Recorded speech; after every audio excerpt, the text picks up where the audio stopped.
चालू अपी इतना दिमाग चला रही है अपना, भाई इतना दिमाग चला रही है। चालू अपी प्लीज इतना दिमाग मत चलाओ, वो चलते चलते तुमसे दूर चला जाएगा। अब क्या किया है चालू अपी ने पता है, ये क्या करना चाह रही है, जो करंटली इसके साथ हो रहा था ना उससे एकदम स्विच करना चाह रही थी। और वही स्विच करने के लिए इसने एक पहला पासा फेंका मेहर के नाम का, क्योंकि इसको बहुत अच्छी तरीके से पता है कि मेहर को लोग बहुत पसंद करते हैं।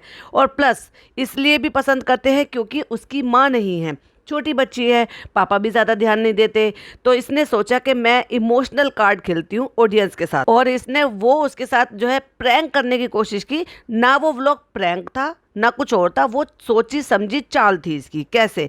क्योंकि इसको क्या है, ऑडियंस को स्विच करना था। जो ऑडियंस इसको बैश कर रही थी, बुरा भला बोल रही थी, उससे उनका रुख वहाँ से लाकर और ये सब कुछ करना था कि लोग वहाँ से भूल जाए फनी की वो हरकत, शिया सुन्नी वाली वो हरकत, शिर्क वाली वो हरकत, जो लोग इसको जो इन्होंने किया, लोगों ने उसके ऊपर इसको भर भर के बैश किया, वो भी उसी मेजोरिटी ऑडियंस ने जिसकी वजह से इसका चैनल चला हुआ है। भाई अगर वो भी इसको जो है छोड़ छोड़ कर चले जाएंगे और इसको तवज्जो नहीं देंगे, इसको बुरा भला बोलेंगे, इसको सीख देंगे और इसको ये कहेंगे कि तुमसे ये उम्मीद नहीं थी और नाराज हो जाएंगे, तो फिर चालू अपी तो कहीं की भी नहीं रहेगी। ऑलरेडी चालू अपी तो बोल चुकी है कि हमारा तो अर्निंग सोर्स यही है भाई, यूट्यूब चैनल। अब रेस्टोरेंट तो सिर्फ बहाना है, वो तो सिर्फ इसलिए चलाना है क्योंकि फनी को यहाँ पर रोक कर रखना है। तो इसलिए उस चैनल को जिंदा रखने के लिए और उससे व्यूज लेने के लिए और अपने इस लाइफस्टाइल को मेंटेन करने के लिए, ऐश और आराम की जिंदगी के लिए इसको उस ऑडियंस की जरूरत है। तो उस ऑडियंस के साथ ये दिमाग से खेल रही है। अब तक तो आप मेरे 2-3 पॉडकास्ट पिछले सुनकर कल के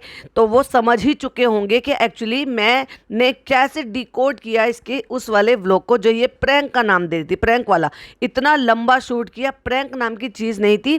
ये सिर्फ और सिर्फ ये साबित करना चाह रही थी, ऑडियंस को स्विच करना चाह रही थी, जिससे कि वो पुराना रायता फैला हुआ इसका जो है वो समेट जाए, वो खराब हो जाए और उसके ऊपर इसने नई पॉलिशिंग कर दी है। यूं कह लो कि फटी पुरानी जो दीवार हो रही थी उस पर इसने नया पेंट डाल दिया, जिससे कि वो फटी पुरानी जो तैमंद लगी हुई दीवार थी वो छुप जाए। और उससे भी अगर इसको फायदा नहीं हुआ ज़्यादा, क्योंकि उसमें लोग जो है ना इसको 2 तरह के कमेंट ज़्यादा कर रहे हैं। एक जो चाहते हैं कि भाई हाँ चलो ठीक है, वहाँ पर भी कुछ नहीं है मेहर का, वहाँ पर भी ज़्यादा उसको ध्यान नहीं दे रहे, उसके पापा भी ज़्यादा ध्यान नहीं दे रहे, तो अच्छा है कम से कम अगर ये कंटेंट इसको बनाएगी, ये इससे काम करवाएगी, काम तो वो वहाँ पर भी करती है। क्योंकि बहुत सारे लोगों को हमने ये भी कहते हुए सुना कि वो तो वहाँ पर भी काम, मैंने भी देखा था कि वहाँ पे भी वो अपने खुद के काम सारे खुद करती थी। प्लस अगर यहाँ पे भी ये थोड़े काम करा लेगी तो लेकिन इसको लाइफस्टाइल अच्छा मिल जाएगा। लाइफस्टाइल तो अच्छा मिल जाएगा, लेकिन ये ना अच्छे संस्कार नहीं पा पाएगी। जो संस्कार इसको इसके गरीब माँ बाप, जो माँ भी शायद थोड़ी तवज्जो दे रही होगी या नहीं दे रही होगी, या हम कैसे कह सकते हैं जब हमने देखा ही नहीं है कि वो इसके साथ कैसा बर्ताव करती है। ये तो ये लोग बता रहे हैं ना, चिट भी अपनी पट भी अपनी, ये लोग बताते हैं। लेकिन हमने ये जरूर सुना है खुद उसकी लड़की के मुंह से ही कि उसके पापा उसको बहुत ज्यादा प्यार करते हैं। लेकिन अब हमें ये देखने को मिल रहा है कि एक्चुअल में उसको अपने पापा की भी फिक्र नहीं है। उस लेविश लाइफ के पीछे ये लड़की पगला गई है और अपनी सद्बुद्धि खो बैठी है। तो इसने जो वो किया है, वो तो जो किया सो किया। अब आने वाले व्लॉग में मैं ऑलरेडी जो कल रात मैंने पॉडकास्ट अपलोड किया है शबनम गहलोत रिव्यूज पर, अगर किसी ने नहीं सुना है तो प्लीज वो जरूर सुनिएगा, क्योंकि वो और ज्यादा डिकोड किया गया है और ज्यादा डिटेल में बताया गया है कि अब इसका नेक्स्ट मूव क्या होने वाला है। तो अब बात करते हैं कि इसने एक चाल तो वो चली और ऑडियंस वहाँ से शिर्क वाली, सिया सुन्नी वाली, फनी की जो भी बैश कर रहे थे, उन सब से एकदम से माइंड इसका हट गया है। और जो इसने मेहर के नाम का टाइटल डाला, प्रैंक नाम का टाइटल डाला, प्लस एक जो लाइन थी जो बहुत आई कैचिंग वाली लाइन थी, ये देखने के लिए कि अब ऐसा क्या हो गया कि अब इसको डिसीजन लेना पड़ रहा है कि मेहर अब मुंबई में ही रहेगी। उसका इसको फ़ायदा हुआ और इसके भर भर के व्यूज़ आए। जो इसके पिछले वाले व्लॉग पर और उससे पहले जो 2-3 व्लॉग ये डाल ली थी उसमें बैश मिल रही थी, फिर पिछले वाला जो व्लॉग था यानी कि सेकंड लास्ट वाला जो व्लॉग था उस पर 24 घंटे में जाकर पूरे हो पाए, वहीं इसके 20-22 घंटे में ही इसके 1 मिलियन क्रॉस कर गए। तो मेहर का नाम यूज कर हुआ ना फायदा। तो ये वो कंटेंट चूज करती है एक्चुअल जो लोगों को अट्रैक्ट करेगा, जो लोगों को इंगेज करेगा। ऐसे ही इसने अब एक और मुद्दा ढूंढा है। Hi friends, welcome back to my channel. Channel में न्यू है तो चैनल को सब्सक्राइब कर लें और साथ ही साथ बेल आइकन प्रेस कर दें, जिससे कि हमारे आने वाली वीडियो की नोटिफिकेशंस आपको पहले ही मिल जाए। और सबसे पहले तो भाई मैं आप लोगों का शुक्रिया अदा करूंगी, क्योंकि मैंने एक शॉर्ट वीडियो अपलोड किया और वो आपने बहुत पसंद की और बड़े प्यारे प्यारे से फनी से उसमें कमेंट है, क्योंकि उससे कमेंट से पता चल रहा है कि आपने वो बहुत इंजॉय किया। और अगर आप कोई इसी से सिमिलर गाना जो इनकी सिचुएशन पर फिट बैठता है, चाहे फिर वो नया गाना हो चाहे फिर वो पुराना गाना हो, आप मुझे सजेस्ट कीजिए, फिर उस पर मैं वीडियो बनाऊंगी, ऐसे ही शॉर्ट वीडियो। तो अब इसने क्या किया, इसने इंस्टाग्राम पर अभी थोड़ी देर पहले, क्योंकि मैं ये पॉडकास्ट बना रही हूँ तो उससे थोड़ी देर पहले इसने एक रील अपलोड की है और दिमाग लगाया चालू पिन है। वैसे तो इसका दिमाग इतना, मैं हमेशा कहती हूँ, चने की दाल की बराबर का भी नहीं है, मूंग की दाल की बराबर का। जो दालों में सबसे छोटी होती है मूंग की दाल, पीली वाली जो मूंग की दाल होती है ना, छिलका उतरी हुई, वो सबसे छोटी वाली दाल होती है। लेकिन यूज करने से अब क्या करे बेचारी का अपना नल्ला पति नाकारा पति तो यूज कर नहीं सकता। जहां यूज करने की कोशिश की, बड़प्पन दिखाने की कोशिश की, वहां उसको 50,000 रुपए का फटका दे दिया। अब वो भी सच था या नहीं था या अपनी आंटी कर लिया, भाई ये कौन क्या कह सकता है, क्योंकि इन्होंने कोई प्रूफ तो दिखाया ही नहीं है। सो इसने सोचा कि मैं अपना उसको यूज करती हूँ। और अगला क्या होता है कि लोग क्या देखना पसंद करते हैं, एक जो इसकी चैनल की यूएसपी थी। यूएसपी कैसे थी कि एक्चुअली ये माँ को बहुत ज़्यादा दिखाती थी करके, और एक्चुअल में कैमरे के पीछे कैसे थे वो इनके पापा ने बहुत बार इसी के व्लॉग में बोला। तो इनके व्लॉग्स को लोगों का प्यार करने की यूएसपी पता क्या थी, एक तो हम साथ साथ हैं, ठीक है, दूसरा एक लड़की को इन्होंने कन्वर्ट, सॉरी माय मिस्टेक, एक औरत को इन्होंने कन्वर्ट किया और उसको इस्लाम में ले आए। ठीक है, प्रॉपर तरीके से नहीं लाए, क्योंकि इस्लाम में अगर प्रॉपर तरीके से आती तो उसको 7 साल में कुरान शरीफ पढ़ा चुके होते। भाई देखो, जो मेरे हिंदू भाई बहने हैं, जो भी देख रहे हैं, जो मेरे फॉलोवर्स हैं या यूँ कह लो सब्सक्राइबर्स हैं, वो ऑफेंड मत हो जाइएगा, क्योंकि मैं एक जो है फैक्ट बता रही हूँ कि अगर उसने पहले हिंदुज़म छोड़ दिया और उसके बाद क्रिश्चियनिटी में चली गई, वहाँ पूरी तरह से नहीं निभा पाई, उसके बाद उन्होंने फिर किसी को अपनी शादी में रहते हुए किसी के साथ प्यार किया और फिर वो धर्म छोड़कर फिर दूसरा धर्म अपना लिया। तो कम से कम जिसको अब आपने ये सोच लिया है कि यही मेरी ज़िंदगी है, मतलब अब इसके बाद मुझे और कुछ नहीं चेंज करना है, तो कम से कम उसमें तो वफादारी निभाओ ना। अगर इस्लाम कबूल किया है तो अल्हम्दुलिल्लाह, सुभान अल्लाह, माशाल्लाह। ये सिर्फ ये कहने से ही नहीं होता है, उसके लिए ये होता है कि आपको नमाज़ पढ़नी होती है, कुरान पढ़ने होते हैं। और सबसे पहला अकीदा यही है कि भाई अगर आपने इस्लाम कबूल कर लिया है तो आपको इस्लाम के बारे में ज़्यादा से ज़्यादा जानना है। और वो कैसे हो पाएगा, जब आप कुरान पढ़ेंगे, हदीस पढ़ेंगे मायने के साथ, तो आप समझ पाएंगे कि एक्चुअल में इस्लाम क्या सिखाता है। तो कुरान नहीं पढ़ा, नमाज नहीं पढ़ते हुए देखा, हाँ, लेकिन इस रमज़ानों हमने बीच बीच में एक आध दफ़ा उनके हाथ में तस्बीह ज़रूर देखी थी, जब रोज़ा इफ्तार के टाइम पर। तो इनका एक यूएसपी थी कि भाई एक लड़की को कन्वर्ट करा दिया, मुस्लिम बना दिया, आधी मुस्लिम बना दिया, आधी भी नहीं, मैं तो कहूँगी पौना मुस्लिम बना दिया, प्लस हम साथ साथ है का नौटंकी करते हैं, प्लस भाभी ने जो करा था वो एफर्टलेस करा था। एफर्टलेस ऐसे बोले, मतलब या यूँ कह लो कि शुरुआत में शायद उनका फ़ायदा था कि वो ये देख रही थी कि भाई मैं अगर इनको सपोर्ट करूँगी, घर वालों को सपोर्ट करूँगी, इनको अच्छी लाइफस्टाइल दूंगी, तो मैं इनकी नज़रों में अच्छी बनी रहूँगी। और वो अच्छी बनी रहने के चक्कर में आज की डेट में डोरमेट बन गई। तो उनको अच्छा बनना था, तो लोगों को ये सारी चीज़ें भी अच्छी लगी। ओ, जैसे टीवी की बहू है ना, वैसी है ये भी। तो इसलिए बहुत पसंद किया। अब जनाब का ये था कि भाई उन्होंने लड़की से इस्लाम कबूल करवाया, अपनी जॉइंट फैमिली में लेकर रह रहे हैं, अपनी फैमिली के साथ रह रहे हैं और अपनी बीवी को भी उतना ही प्यार कर रहे हैं, उसकी सारी ज़रूरतें भी पूरी कर रहे हैं, ऊपर रह रहे। जैसे एक लड़की को प्राइवेसी चाहिए, क्योंकि वो तो शुरू से ऊपर ही रह रहे थे, ये शुरू से लिविंग में रह रहे थे और फैमिली को शुरू से नीचे इन्होंने ठहराया किराए पर, तो नीचे खाना बनता था। शादी हुई है इनकी 2018 में और ये शिफ्ट हो गए हैं 2013 और 14 में यहाँ पर। लेकिन अगर उस टाइम पर भी अगर आप देखोगे तो जो पैपराजी ने इनके घर में ईद पे, रमज़ानों में या किसी भी टाइम अगर वहाँ पर शूट किया है, तो ऑलरेडी वहाँ पर किचन उनकी पहले से वहीं चल रही थी, क्योंकि फैमिली को शिफ्ट कराने से पहले जनाब शिफ्ट हो गए थे मैडम के साथ। चलो वो भी पुराना किस्सा है, किसी और दिन डिटेल में बताऊंगी। तो ये भी था कि भाई जनाब एक अच्छे बेटे हो गए, अच्छे पति, अच्छे बेटे, अच्छे भाई, क्योंकि वो ना केवल अपनी बहन को सपोर्ट कर रहे हैं, सब चीज़ें कर रहे हैं। अब आ जाती है बहन की बारी कि वो भी भाभी के साथ लवी डवी रहना, फैमिली के साथ दिखाना। प्लस उसकी यूएसपी क्या थी कि वो अपनी अम्मी को बहुत आगे रखती थी दिखावे के लिए। अम्मी देखो, मैं अम्मी के लिए गिफ्ट लाई, देखो अम्मी के लिए ये करो, अम्मी सलाम करो, अम्मी नमाज बता दो, अम्मी कैसे अच्छा, जब ज़्यादातर लोग जानते नहीं थे, क्योंकि जब तक एंट्री एनएफ की नहीं हुई थी। एनएफ कौन है? नेहा फैज़ी। बहुत सारे लोग जानते जानते होंगे, बहुत सारे लोग शायद नहीं भी जानते होंगे जो नए चैनल पर जुड़ रहे हैं। तो नेहा फैजी वहीं से बिलोंग करती है जहां से ये लोग बिलोंग करते हैं, यानी कि मुदाहा से। वो वहीं की बेटी हैं, लेकिन रहती हैं वो कहीं दूसरे कंट्री में। जब उनको ये पता चला कि ये तो बहुत सारी चीज़ें झूठ बोलते हैं जो एक्चुअल में ऐसी है ही नहीं, क्योंकि वो भी वहीं से बिलोंग करती है, तो उन्होंने बहुत सारी पोलें खोलनी शुरू की।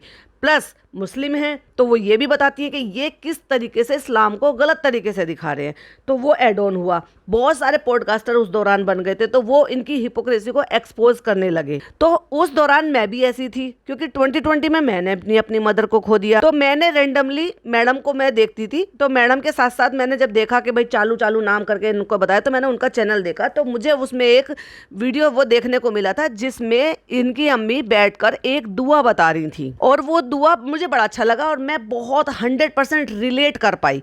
ऐसे रिलेट कर पाई कि जैसे मेरी अम्मी बताती थी, जब कभी कोई भी चीज़ ऐसा होता ना, कोई मौका होता था, जैसे शब बारात आई तो, या जैसे फिर सब कदर की रात हुई, रमज़ानों में कौन कौन से दिन की जो चीज़ें होती थी वो पढ़ने की होती थी, तो मेरी अम्मी मुझे ये बताती थी, तीनों बहनों को हमें कॉन्फ्रेंस पर रखती और हमें बताती, बेटा आज ये पढ़ लेना, इतनी चीज़ें ये पढ़ लेना। उनको कोई नई तस्वीर जो है उन्होंने जैसे सुना, किसी से बताया, तो वो बताती थी बेटे ये पढ़ लेना, और ये वाली इतनी बार पढ़ लेना, ऐसे पढ़ लेना, और इससे ये फ़ायदा होता है, इससे ये फ़ायदा होता है, ऐसे बख्श देना, ऐसे कर लेना। तो वो बहुत सारी चीज़ें बताती थी। तो मैंने जब उनको देखा तो मैं बड़ी रिलेट कर पाई, और रियली बता रही हूँ 2021 की बात है ये। सो मुझे ऐसा लगा कि जैसे मेरी अम्मी समझाती है ना, ऐसे ही इनकी अम्मी है। जब तक मैं उनकी असलियत से बिल्कुल भी वाकिफ नहीं थी, फिर जो धीरे धीरे करके पोले खुली हैं भाई साहब, आज तक खुलती जा रही हैं। तो अब इसने क्या करा कि जो इसकी चालू की यूएसपी थी कि भाई मैं माँ बेटी वो एक साथ रहना, एक साथ चीज़ें करना, अपनी माँ के लिए बहुत सारी चीज़ें करना, वो इस्लाम के बारे में बताना, ये बताना अम्मी ऐसे बताओ, मेरे फ्रेंड को अम्मी ऐसे बताओ, मेरे दोस्तों को, वो उनसे सब्सक्राइबर तो बोला नहीं जाता था, वो कहते थे अपने दोस्तों को ये बता दो, अपने दोस्तों को ये दिखा दो। जब जैसे जैसे अम्मी को ये पता चल गया कि मेरी बेटी फेमस होती जा रही है, पैसे कमाती जा रही है, और ज़्यादा पैसे आते जा रहे हैं, तो अम्मी और ज़्यादा एक्टिंग में घुस गई भाई। तो इनका दिया था मैडम का अलग, जनाब का अलग, लेकिन इन माँ बेटी की टीम एक अलग थी। अब इसने मेहर को यूज़ कर लिया। तो अगला अब सोचो आप, चलो जब तक मैं आपको कुछ सेकंड का टाइम दे रही हूँ कि अब इसका अगला क्या था ऑडियंस को उल्लू बनाने के लिए। यस, जिसने भी लिखा है माँ तो सही लिखा। अब इसने डाली है रील, और वो भी माँ के लिए रील, क्योंकि माँ के लिए कोई भी इंसान होगा, लड़का लड़की औरत आदमी बूढ़ा बुजुर्ग या इसके सब्सक्राइबर या फिर दुश्मन, वो हर कोई अपनी माँ से प्यार करता है। और माँ शब्द ऐसा हो जाता है कि जब माँ शब्द इमोशन के साथ जुड़ जाता है ना, तो ऑलरेडी इंसान कनेक्टेड हो जाता है। तो इसने एक रील डाली है, उस पर क्या कैप्शन लिखा है वो पढ़कर बताती हूँ। पहले तो मैं उस रील पर लगे हुए गाने की बात करूंगी, मेरी उम्र बीत जाए तुझे प्यार करते करते, तुझे कोई गम ना आए। फिर उस पर लिखे हुए टाइटल कैप्शन की बात करूंगी। सिर्फ माँ और दिल लिख रखा था, लेकिन उसके ऊपर कुछ एक टैगलाइन भी थी जिस पर लिखा हुआ था, सब तरह की दीवानगी से मुताकिब हुए हम। ओ माय गॉड, शायराना अंदाज। पर माँ जैसा चाहने वाला जमाने भर में नहीं था। और इमोशनली वाली इमोजी। तो ये एक रील है, क्योंकि ये डायलॉग घूमने के लिए गए हैं, वहाँ माँ बेटी निकली होंगी, किसी को बोल दिया कि तुम शूट करो, किसी को क्या, ऑब्वियसली पिज्जा को बोला होगा। तो ये माँ बेटी टहल रही हैं और ये गाना लगा के एक रील अपलोड की है। और ये तो मैं ऑलरेडी बता चुकी हूँ कि इस रील को अपलोड करने का मतलब क्या है, एकदम से कंटेंट स्विच करने का। सो उसमें भी लोग क्या है कि सारे थोड़ी ना स्विच हो जाते, तो बहुत ही बेहतरीन माशाअल्लाह वाले 100% वाले, इस तरह के राइट वाले कि अल्लाह सबकी माँ को सलामत रखे, इस तरह के भर भर के कमेंट्स लोगों को आने लगे। लोगों को नहीं, एक्चुअली लोग इनको कमेंट्स करने लगे। यू आर राइट, माँ जैसा प्यार करने वाला कोई नहीं होता। अल्लाह पाक सबके माँ बाप को सलामत रख। जहाँ ऐसे कमेंट कर रहे हैं वहाँ एक कमेंट और एक बंदे के इतने सारे कमेंट्स मुझे लगे। पहले तो मैं एक बात बता दूं, किसी ने ये लिखा कि चालू को अपने बेटे से प्यार करते हुए ऐसे कभी देखा नहीं। दिखाएगी ये नौटंकी भी करेगी जब फेस रिवील कर देगी। अभी वो क्या ही प्यार करते हुए दिखा लेगी भाई, जब उसका फेस ब्लर कर रही है तो आप लोग नजर नहीं लगा दोगे। तो किसी ने एक कमेंट किया जो मुझे बहुत ही पसंद आया। वो लिखते हैं या लिखती हैं, ये मुझे नहीं पता जेंडर का। वो लिखते हैं, अरे यार, who all agree with me, लड़कियां शादी के बाद ससुराल वालों के साथ अच्छी लगती हैं और लड़के अपने मायके वालों के साथ। अब तो जमाना उल्टा हो रहा है, सो सब लड़कियां पैदा करो, बिकॉज शादी के बाद वो मैके में ही रहेंगी। और 99.9% अब तक तो यही है, माशाल्लाह माशाल्लाह, सलामत रहे अल्लाह, सबकी माँ को सलामत रखे, बेशक, राइट, 100% करेक्ट, इस तरह के सारे कमेंट्स जो एक्चुअली चालू चाहती थी वो उसको मिल रहा है। और साथ साथ वो डिलीट भी कर रही है, क्योंकि जब मैंने ये स्टोरी देखी और जो कमेंट्स के बेसिस पर मैं ये बनाना चाह रही थी, तो मैं सोच रही थी कि स्क्रीनशॉट लगाऊंगी, लेकिन अब मैंने देखा कि वो तो कमेंट से डिलीट हो गए, क्योंकि चालू वहां पर बैठकर काम नहीं है, धाम नहीं है, कुछ नहीं है, और वैसे भी पूरी रात जागने का होता है उसको। सो मैं भी रात को बना रही हूँ और वो भी रात को जाग रही है, तो बैठ कर वहाँ पे डिलीट कर रही होगी कमेंट। और वैसे भी अब इसने 2-4 लोगों को काम दे दिया होगा ना कि कोई बात नहीं, तुम जितने भी बुरे बुरे कमेंट्स है सब डिलीट करो। तो किसी ने ये लिखा, अम्मी तो जन्नत होती है, अल्लाह ताला सबकी अम्मी को सलामत रखे, आमीन। तो जब इतने सारे कमेंट्स हो रहे हैं, तो उन अंध भक्तों को ये नहीं दिखाई दे रहा कि ये अपनी अम्मी को इतना सब कुछ कर रही है, तो ये अपनी सास को क्यों नहीं कर रही? भाई वो भी तो इसकी अम्मी है ना, वो भी इसके पति की, इसके शौहर की अम्मी है। और हर लड़की तो यही करती आ रही है, हमारे हुजूर के टाइम से ये सब कुछ करते आ रहे हैं कि बेटियां जो हैं वो विदा हो जाती हैं, फिर वो अपने ससुराल चली जाती हैं, और ससुराल में ही, क्योंकि हर कोई बेटियां जो है वो विदा होती है, और फिर ऐसे नहीं है कि उनकी माँ और बाप के लिए प्यार कम हो जाता, नहीं, बट उनका हक होता है, उनका फ़र्ज़ होता है कि वो जितना प्यार अपने माँ बाप को कर रहे हैं उतना ही अपने शौहर के माँ बाप को भी कर। ये क्या दोगलापन हुआ? अपनी माँ के साथ रहती हो, अपनी माँ को प्यार भी करती हो, लेकिन सास को तवज्जो नहीं देती हो। क्यों नहीं अपने सास ससुर को परमानेंट यहाँ पे शिफ्ट करा सकती हो? अगर तुम्हारे प्यार में इतनी ताकत थी कि तुमने ना चाहते हुए 8-9 साल इश्क लड़ाते हुए और उसके बाद भी तुमने शादी के लिए उनको राज़ी कर लिया और वो तुम्हारी शादी के लिए मान गए, तो अब तुम उनके बच्चे हो, अब उनके बच्चों के बच्चे भी आ गए हैं, तो दादा दादी को तो और भी ज़्यादा रहता है, क्यों नहीं उनको राज़ी कर लेते कि वहाँ पर बाकी लोगों पे काम छोड़ दे, बीच बीच में जा कर देखते रहें और यहाँ आकर परमानेंट शिफ्ट हो जाएं। भाई तुम तो वहाँ पे जाओगे नहीं, क्योंकि तुम्हारा तो सो कॉल यहाँ पर रेस्टोरेंट है, बट वो तो यहाँ पर आ सकते हैं अपने बच्चों के पास। क्योंकि मैं जिनके कमेंट ढूंढ रही हूँ ना, उन्होंने कम से कम 8-9-10 कमेंट किए थे और वो कर रहे थे लगातार, और उनके एक कमेंट था, फिर बीच में किसी का आ गया, फिर एक कमेंट था, फिर बीच में 2-3 किसी के आ गए, और मुझे लगता है डेफिनेटली इसने उनको या तो रिमूव कर दिया है, रिस्ट्रिक्ट कर दिया है, या ब्लॉक कर दिया है। सो उनके कमेंट सारे डिलीट हो गए, क्योंकि उन्होंने 8-10 कमेंट किए हुए थे, और भाई क्या कमेंट किए हुए थे। यस, मिले। तो वो लिखती हैं, उनका नाम मैं यहाँ डेफिनेटली मेंशन करना चाहूंगी, सदफ सिद्दीकी नाम है उनका। वो लिखती हैं, अपनी माँ माँ होती है, लेकिन खालिद भी तो किसी का बेटा है। उनका दूसरा कमेंट, उनका अगला कमेंट, फिर बीच में कुछ और कमेंट आ गए।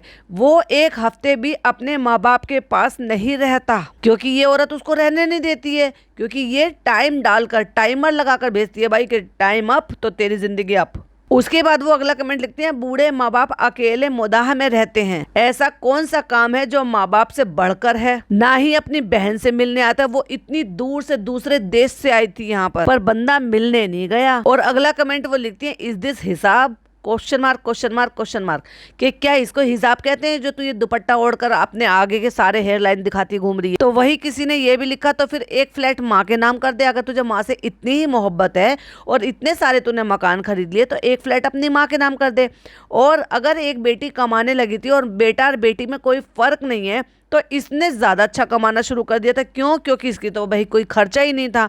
भाई ये भाई के घर में रहती थी, सारा ग्रॉसरी सब कुछ भाई सब बेयर करता था, सब वो चलाता था, और ये लड़की सिर्फ और सिर्फ अपनी तिजोरी भर रही थी। इसने सबसे पहले गाड़ी ली, उसके बाद इसने अपना मकान लिया, या पता नहीं इसने पहले मकान लिया है या पहले गाड़ी ली है, मुझे नहीं पता, लेकिन इसने पहले मकान लिया। तो इसने वो मकान क्यों नहीं खरीदा जिसमें इसकी माँ रहती थी? छोड़ो उसको भी, अगर इसने ऊपर खरीदा था तो वो अपनी माँ के लिए क्यों नहीं खरीदा? माँ क्यों किराए पर रहती थी? चालू ने मकान लिया जो खाली पड़ा रहता था, माँ किराए पर रहती थी। जब भाई ने थोड़ा थोड़ा सेविंग करनी शुरू करी, बचाना शुरू किया, इसके फ्लैट खरीदने के 2 साल बाद उन्होंने अपनी माँ को फ्लैट खरीद कर दिया। तो इतना ही प्यार है तो अपनी माँ के लिए मकान क्यों नहीं खरीदा? क्यों अपनी माँ को किराए पर रहने दे रहे? तो क्योंकि भाई का खुद का अपना मकान नहीं था, वो तो भाई अपनी वाइफ का, जो भी उसकी वाइफ थी जो पहले से वहाँ पर रहती थी, उसी के फ्लैट में रह रहा था। फिर बाद में उन्होंने बराबर वाला खरीद लिया, फिर उसके बराबर वाला खरीद लिया, इसलिए इस तरह से उन्होंने 3 फ्लैट खरीद लिए। और शादी से पहले ही वो साथ में रहते थे वहाँ पर, लेकिन इनको रखते थे नीचे वाले ग्राउंड फ्लोर पर किराए पर, सॉरी फर्स्ट फ्लोर पर। तो फर्स्ट फ्लोर पर जहाँ आज मैडम की मम्मी रहती है, उस वाले फ्लैट में ये रहते थे। तो वो फ्लैट बिक रहा था, लेकिन तब वो नहीं बेच रहे थे, तो उसके सामने वाला बिक रहा था, तो वो भाई ने खरीदा चालू के फ्लैट खरीदने के 3 साल बाद। तो चालू ने अपने लिए क्यों खरीदा, अपनी माँ के लिए क्यों नहीं खरीदा, माँ को क्यों किराए पर मकान में रखा, जबकि चालू को यह भी बहुत अच्छी तरीके से पता था कि इनकी मुदाहा मंडली वहां पर आती है, इनके लिए वो मकान छोटा पड़ता है, वो कितने कितने महीने यहाँ पर रुक कर जाते हैं, सोने उठने बैठने की भी दिक्कत होती थी। तो ये चाहती थी, तो जब ये अपने नाम पर खरीद कर अपने लिए खरीद सकती थी तो क्या अपनी माँ को शिफ्ट नहीं करा सकती थी उसमें? पर नहीं, इसका प्लान ये था कि एक नकारा आदमी जो मेरे साथ लगा हुआ है, जिसके साथ मैं जो रिलेशनशिप में हूँ, उसको मैं इस तरह से उसका ब्रेन वॉश कर दूँ और उसको इस तरह से पता दूँ, बढ़ा दूँ, पटा दूँ, पट्टी पढ़ा दूँ, व्हाटएवर जो भी आप समझो, कि भाई वो अपने माँ बाप को छोड़ दे और मेरे पीछे पीछे यहाँ पे आ जाए, क्योंकि अब तो मैं अपने पैरों पे खड़ी हो गई हूँ, अच्छी खासी मैं अर्निंग करती हूँ, उसको वहाँ पे जॉब करने की ज़रूरत नहीं है, कहीं पर भी इवन काम करने की भी ज़रूरत नहीं है, बस तू घर में पड़ा रहा कर और बस मेरे पल्लू पकड़ के आगे पीछे घूमता रहा कर।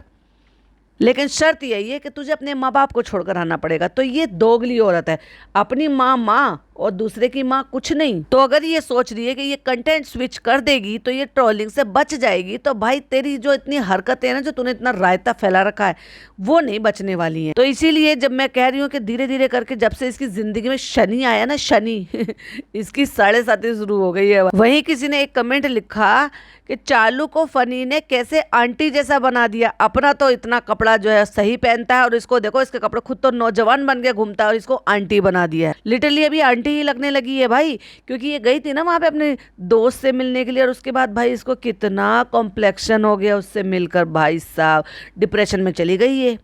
फिर फनी ने फिर से समझाया, क्योंकि फनी का तो यही तो काम है कि बस जैसे तैसे करके ना इसको ऐसे कर रही है कि मतलब ऐसे कर दिया है कि तू मत सोच, इसमें कोई गलत नहीं है, तू 500 किलो की भी हो जाएगी तो भी मुझे कोई फर्क नहीं पड़ता। लेकिन जब वो 500 किलो से पहले ही जब इतने वजन की हो चुकी है और उसके काम पे इफेक्ट हो रहा है, सोचो आगे और कितना इफेक्ट होगा। लेकिन ये फनी को नहीं दिखाई दे रहा। हो सकता है भाई जब तक वो अपना बैंक बैलेंस इतना तैयार कर ले कि चालू पे डिपेंडेंट ही ना रहे। कर तो रहा है वो धीरे धीरे, वो भी अपने मकसद में कामयाब हो रहा है, क्योंकि बिना लालच के आदमी कुछ नहीं करता। तो ये थी कुछ नई अपडेट जो चालू अपी ने एक रील डाली है, उस पर लोगों की क्या ओपिनियन है और कैसे करके वो अपने स्विच कर रही है अपने कंटेंट को। वीडियो कैसा लगा प्लीज कमेंट में जरूर बताइएगा, आपकी क्या ओपिनियन है प्लीज कमेंट में जरूर बताइएगा। फिर मिलती है कोई नई वीडियो के साथ, टिल देन बाय बाय, अल्लाह हाफिज, टेक केयर।